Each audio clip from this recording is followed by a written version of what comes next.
Okay, this is Mr. 6507 here. I'm recording this for posterity just so I have a record of what the hell I'm doing. This is a test to see if I can do a $5 mod basically to this Game Gear. Because currently the backlighting in this I replaced when I was in high school and I was a dingus and didn't know how to put LEDs in the right way. So it was always washed, when it did work, it was washed out this way and this way. Now it just doesn't do anything with the screen. And I went to Five Below and I found one of these like super bright LED lights, which happens to dim, which whatever. Maybe I'll use that. But the this runs on 3 AAAs, which makes it 4.5, roughly 5 volts.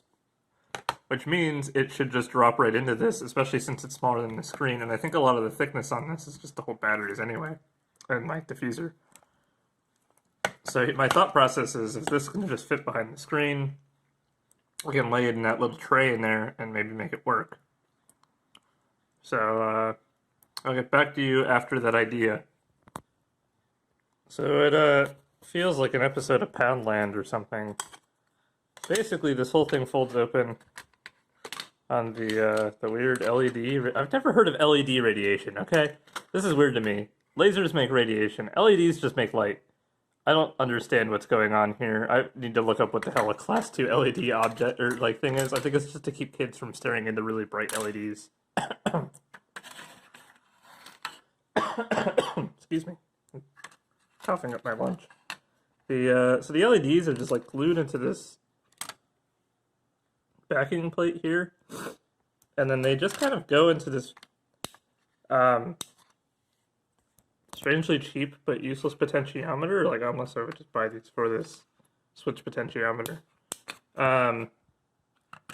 So I think they just suck up 5 volts right into it. So if I just need this thing to actually just have bright lights, I could probably just bypass this, which I could just test with some like gator wires quick.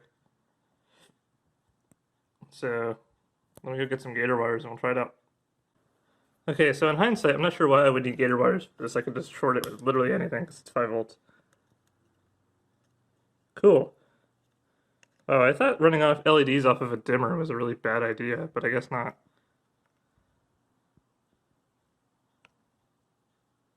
So yeah, that's all I have to do with that.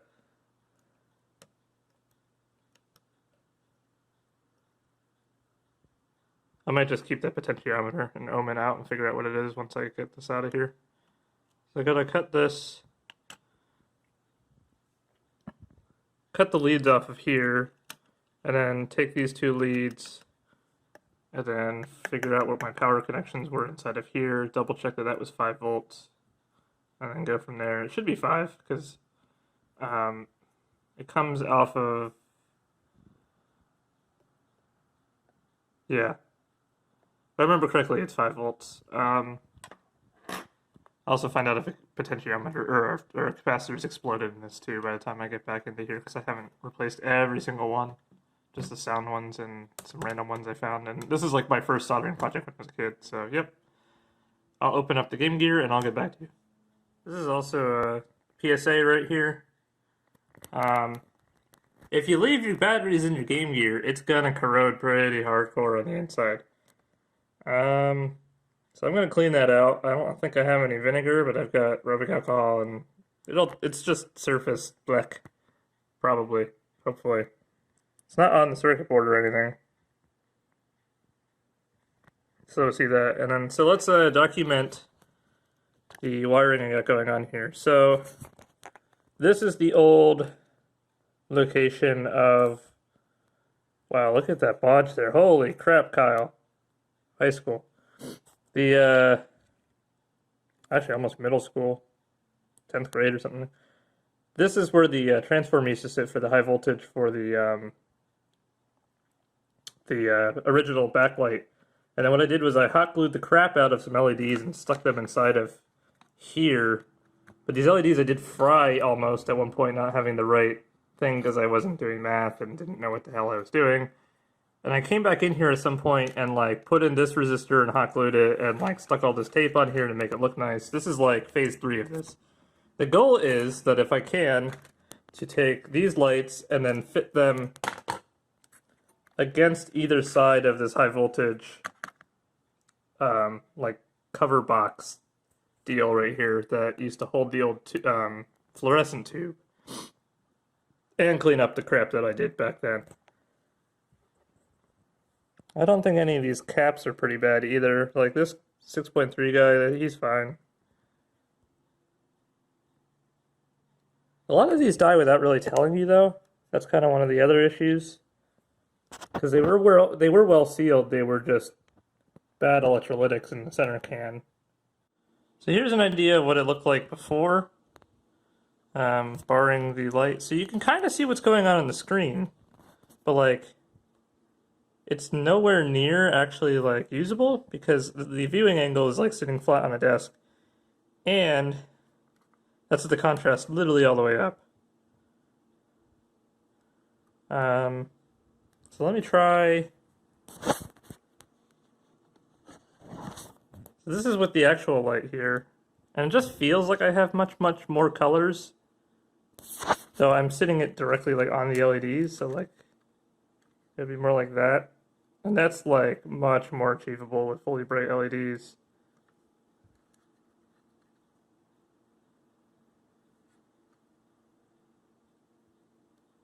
So, judging by how far the contrast gets shot when I do that, I wonder if I've got a problem with the contrast. Okay, so I was thinking about the last time I worked on this, and I think it was almost 10 years ago now at this point. So anyway, all of my capacitors actually up here, even though they got booger solder all over them. They're fine. God, I don't even want to put that on camera. Nobody look. The input to the pin here, to this pin is actually 5 volts. I do remember that. This resistor is the right value. These LEDs are the right, but they just don't put out enough light compared to that guy. And that has minimal wiring compared to like this. So what I'm going to probably do is just pull these ends off, pop that out, take off this cover, like hot glue these suckers in or double stick tape or something, and then just wire that back in. In fact, if I could, I might just even take the plate and stick it back in here. I'm not sure what I want to do with it yet. But okay, so I'm going to cut this and I'll start working on it again. I wish I was shooting a time lapse, but I just kind of didn't bother. This is one of those things where if I do it right, I might just buy another Game Gear and do it because they're not really that expensive yet. Okay, so after clipping out and pulling out the LEDs out of this housing, like the reflector housing they were press fit into, we can see that they're just wired and daisy chained together. So this is a positive, this is a negative. The positive on this side, it's confusing to see with the reflector, goes to the positive on this side, and negative are tied together. And this is the negative on this side. So the positive wire, I'm probably just going to have to snip it and or just like make it longer with another section of wire. Then I'm going to stick each of these here like this on the reflector. And then just kind of let it go from there. If they're too bright, they're too bright. Honestly, I don't really care that much. I can put like a piece of plastic in the paper or something in here to, you know, kind of knock the color down. But really the idea is to simulate the bulb that sits in the middle of this, and while I could try to like wedge these together in the middle and or like stick like a straw over top of them or something, there's like no nice way to replace these stupid lights in these. So that's why I'm trying to do this though on the cheap.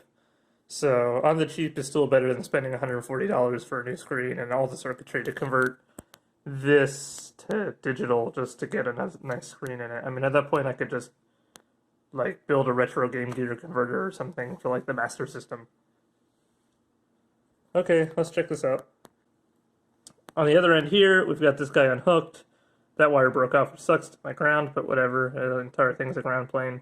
So what we're going to do is get that 5 volts, get that, hook it up to these. Hopefully they're not too bright for the screen, and we'll see where that goes. While the soldering iron warms, I'm going to explain the reasoning behind doing this. So these LEDs, you can see how many there are in there. There's 1, 2, 3, 4, 5, 6, 7, 8, 9. 9 of them in each side of this, right? Before I had 2 high output, like Radio Shack was still around when I built this. So I have 2 high output Radio Shack LEDs, which one I think is getting a little toasty. The difference between these and these, when these are lit up, is massive. These guys don't do crap.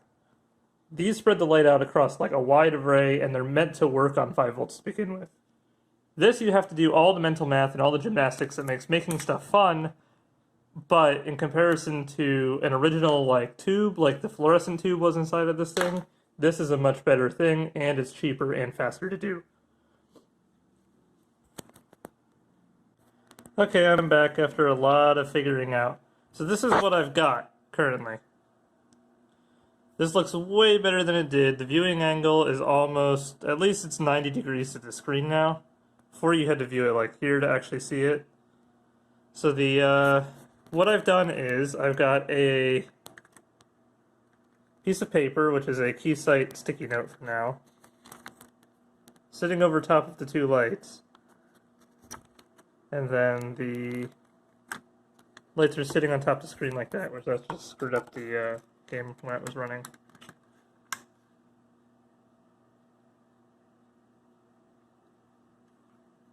Now this is also not, this is at full contrast. If we turn it down a little bit, it's still kind of janky with the way the contrast is on my console right now at the moment. But it's trying. Also, the game just froze. Now, what I had to do was, let me power this off and flip it over so you can see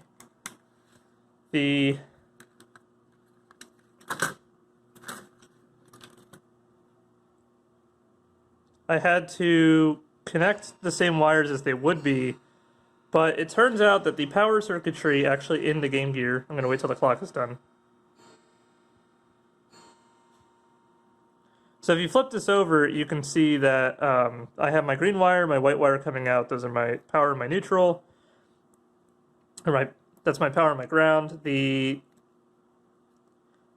goes to a 10 ohm resistor, which is a 1/4 watt. Not sucking up a lot of power. It's equivalent to having this potentiometer set at like 10% or 90%. That fools the Game Gear circuitry. So the Game Gear circuitry turns out actually is prepared to know when the bulb has a short, and because of it, checks for voltage differences on both the 5 volt and the 35 volt rail. Specifically more of the 5 volt rail, because these chips, I remember correctly, these guys are actually really susceptible to 5 volts being out of tolerance. So what we've got now is a better working Game Gear with my washing machine having a seizure.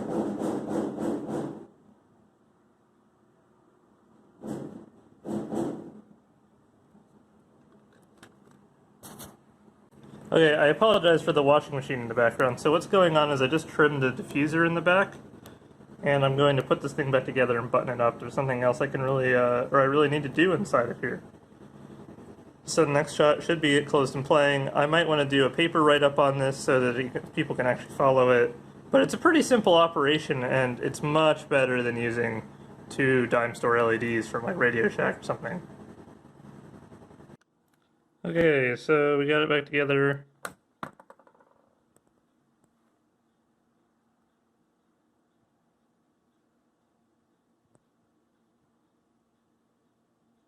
You can clearly see how much better this was than what I had. Naturally it won't be very visible with the light over top of it, just because glare. But it works pretty well. I mean, for $5 in a resistor, that's a lot better than what it was.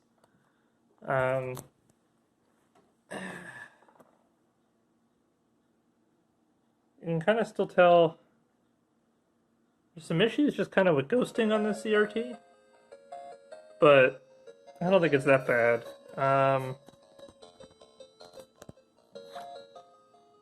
It's not too visible on here, but you can see how you can see the light through the edges of it. That's just something I gotta put some tape over stuff and it'll get figured out. So, anyway. Oh no, I think it was a much better mod than what I had, so probably do a write-up on this or something, throw it in Instructables and do something. Catch you guys later. See ya.